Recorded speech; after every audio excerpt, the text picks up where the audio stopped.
It's an interesting bit of history to look back and see how we decided to move away from our comfort zone and started working on a mid-engine car. I think a lot of the leadership thought we want to go to mid-engine because it's cool, because the most exotic sports cars in the world were mid-engine, but actually we were doing it because we felt like we were reaching the limit of our performance capability in the architectures that we had, and so we had to do something to move that forward. We put together the compelling arguments why it would make sense to at least study. We ended up presenting to a lot of top leadership to get a critical mass of them on board to say, you know what, these guys might be onto something.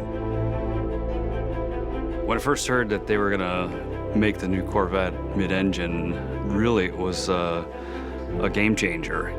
The easiest way to describe it in a single word would be frightening. It's a daunting responsibility. We've had such success, and here we are making this fundamental shift in the car that if we don't do right, we potentially do something terrible to this great legacy of a brand. We're bordering on 70 years of this vehicle. So you have this lineage to it that you have to maintain, but you also have to be willing to grow and take it further. From a design standpoint, the vehicle had to be incredibly beautiful, and at the end of the day, when you step back and look at it, it has to say Corvette. Everything's backwards on a mid-engine car. You can't move one thing in the inside of the car without affecting a whole bunch of other things. When you put the engine in the back, you actually want to think about moving stuff forward. So to get the right amount of weight on the front, you actually have to move those front wheels rearward. From the driver's perspective, having less weight on the front wheels means you need less boost in the steering, which means more tactile feedback, so more direct steering. You're not sitting out in the periphery and the car rotates about a point distant from you. The car is rotating about you, and that's a very different driving experience.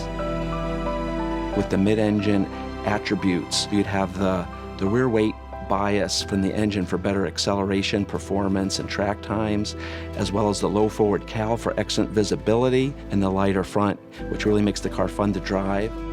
That helps for driver confidence. It helps to get the car around the track safer and faster. Corvette prides itself on being a very light, very stiff vehicle. And we, from the beginning, said we want to take the Corvette formula and apply all that goodness to a mid-engine architecture. We didn't want to fall into the trap where the car gets hard to drive. And that's been the problem we've been working to solve for the last 14 years. What we've developed is a car that really delivers that sort of balance between delivering a modern sports car driving experience and yet delivers the comfort, isolation, and the ability to drive the car on almost any road in any weather. When we finally got to the track, I just burst out laughing because it was like, oh my God, that's what we wanted. You come into corner, you hard brake, you whip the wheel around, it turns on a dime, and then you can get right on the gas, and it's just so easy to drive.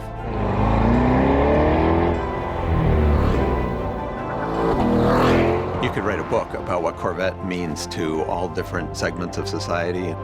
Corvette is an emotional driving experience. No matter who you are in life, when you get into a Corvette, you're a superhero.